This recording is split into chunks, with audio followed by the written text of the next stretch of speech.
Hi, I'm Terrell with Terrell Lowy Enterprises. Today I'm going to show you how to use our S-curve templates to make paisleys on a long arm quilting machine. And you could be doing this on your domestic machine also at the same time. Previously I had showed you how to use our S-curves to make this beautiful spine or various medallions in the earlier videos.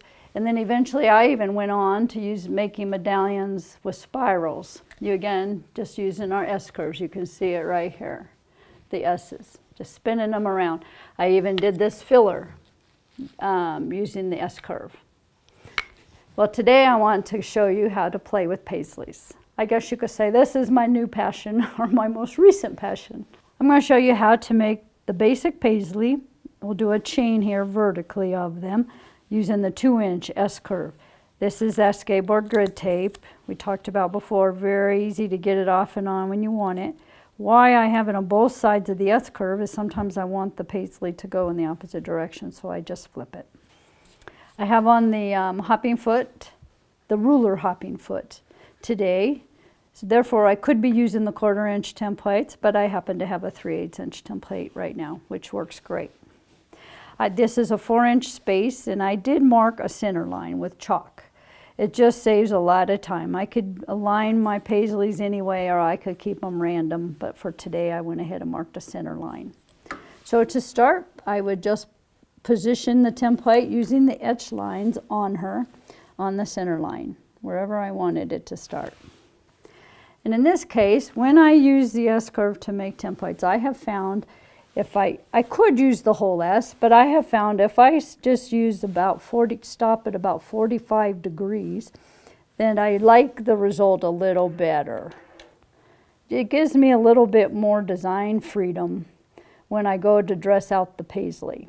I'm not forced into accommodating that great big leg if I don't choose to have it there.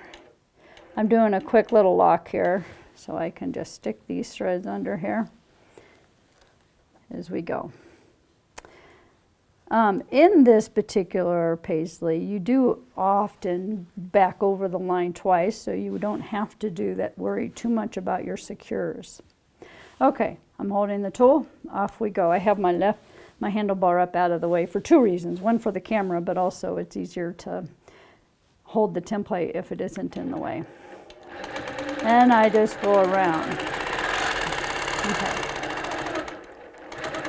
When I get to the bottom, again, I'm going to choose to stop 45 degrees. I will show you another variation of that next run. I come back to my center line. Okay, so now let's do the second one. Again, I'm going to just come halfway around, or 45 degrees. I'm going to go back on my line, and then I'm going to come around. So there I am again at about 45 degrees, and I'm going to come back. One of the beauties about templates is they don't have to be perfect. I mean about paisleys, they're not perfect. Each one can vary a little bit. 45.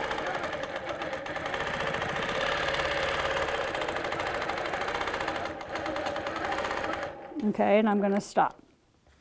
So now what I'm going to do is close each one of these S's. And I can alternate, or I could do them all on the same side. I'm going to show you a trick though. I have, especially when I'm kind of blind quilting now, since I'm going back in reverse direction, I'm going to actually give myself a little line to follow. I don't always do this, especially if I'm quilting right to left or left to right. But since I can't really see where I'm going totally because the machine's in the way, I'm just going to sketch a line approximately where I want this to go. You don't have to do this, and I frequently don't do this. Let's try it again. I want to show you one variation. I could actually do this again and just make what I call slight S's, stopping in the straight vertical each time. So if I started right here, I can still get a paisley out of this. And that even gives you more options for what you do with the paisleys later. So I stop here, come down, And in this case, I'm not getting any double quilting at all. By the way, I'm using a very thick thread here just so you can see it better with the camera.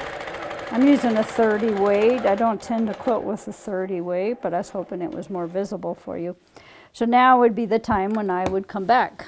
So again, if I wanted to draw myself some lines, and I could keep this opened if I want, or I could come back on the line sooner. So you can see, and I can flip them again. Maybe this one, I'll come over this way. And this one, I'll come over this way. I can actually embellish them as I go. If I want to drop a teardrop in each one of these, I have to remember to do it right here at the close. And in this case, well, I'll show you as I go. So if I want to add a teardrop, now's the time to do it so I don't have to come back with another start or stop later. And also by doing that, it kind of takes the eye away from any irregularities you have. Oops, see what I did? I forgot to do my teardrop. When you're coming in from the bottom, you need to do the teardrop first, which is one of the nice reasons about having the chalk line, because then you can see where the teardrop goes. See, so I kind of missed my option by skipping that there. But see, in this case, I could do it now, so it's easier to remember. All right, but you can see basically some options you could do. But notice the difference in them. I don't have the little leg on there. It's totally your choice. I want to show you how I started some of those paisley flowers. So I have over here a 12-inch block. First thing I did to put in a center line again, so I can easily line up the tools.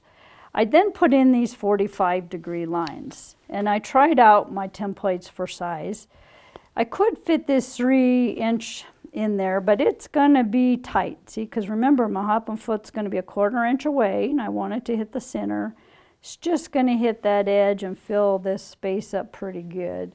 So I think we'll drop down to the 2s. In this case, I have lots of room, but I do want my 2 paisleys on each side to kiss in the middle. So I'm going to make sure to position this about a 1/4 inch away. Now, when I did that, I'm right here on the bottom, and I wasn't really fond of that position. So I decided, heck with it. I made this 60-degree line. I decided 45 was not going to work in this case today for this flower. So if I start right here, I want the edge of the template to be about a 1/4 inch away from my center line, so that the 2 paisleys, when I do one on the other side, they'll kiss right here on that center line. Okay, here we go. Again, checking to make sure I'm right at about 45, or I mean a 1/4 inch away from the center line. And don't get hung up on this. It does not have to be perfect. Nobody's gonna see 1/8 of an inch off. Okay.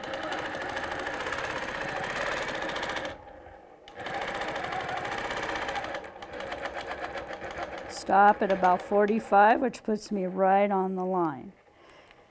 Now I can finish this one, or I could flip over and do the next one. Either way is fine. Yeah, I don't know if one's better than the other. So I flipped the tool over, lining up on the center line, just kissing, and I should be good to go. If I draw it, that's about a 1/4 inch away. So as long as you're on the center line, this 60-degree line, and you're kissing here at about the same place on the template, it would be pretty hard to get them misaligned.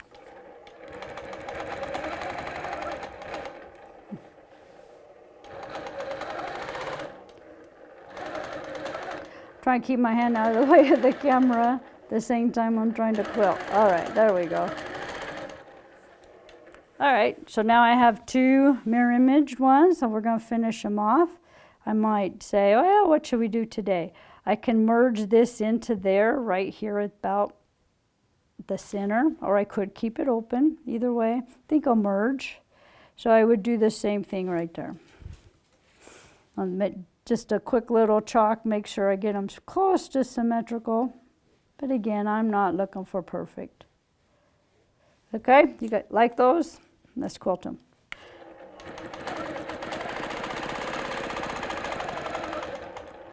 So in this case, now I don't have to double stitch all this if I want. I could play right now. I could put a stem in here, stem up to there, come over here.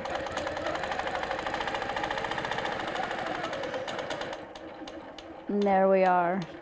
So now I'm ready to play. And this is up to you, whether you want to cut your thread or just keep on going. I mean, at this point, I could start putting some scallops on her. Let's just play. So I put some scallops around it. I have no previous design in mind right now. I'm just playing around.